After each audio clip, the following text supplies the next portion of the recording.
Сахнада Кыргыз Республикасынан эл артисти Курмангазы Азыкбаев, Кыргыз Республикасынан эмгек сиңирген артисти Абидин Темиров,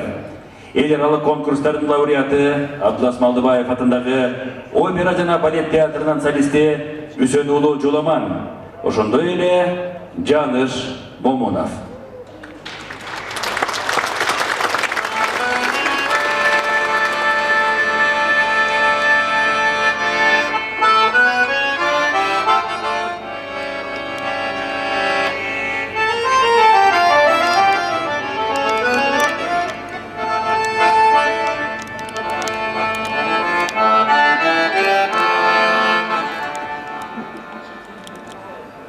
İzleyin seni arasına ellerdi en bir koz kırjarınan cerlerdi sen alanma bizde tügür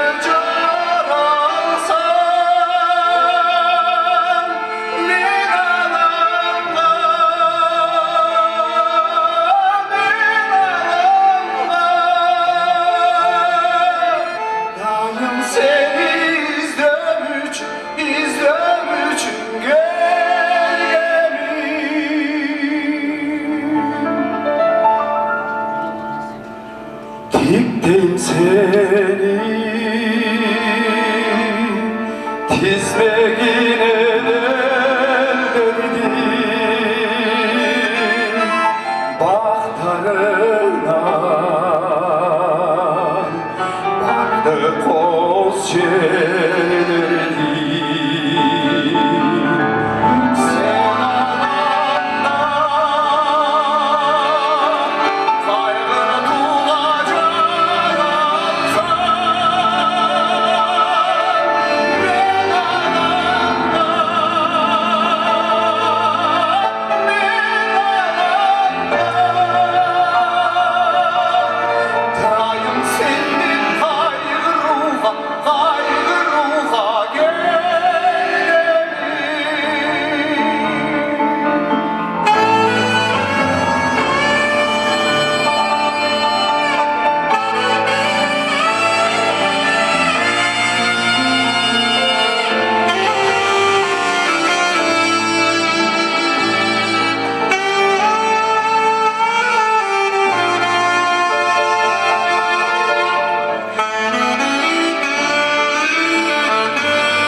Bu göktür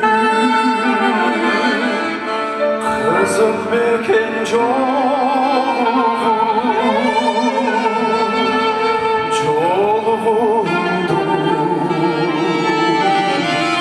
Tüsün görbey oldu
Uçtu beken, çarşıl beken göyleri Mançanege болот турат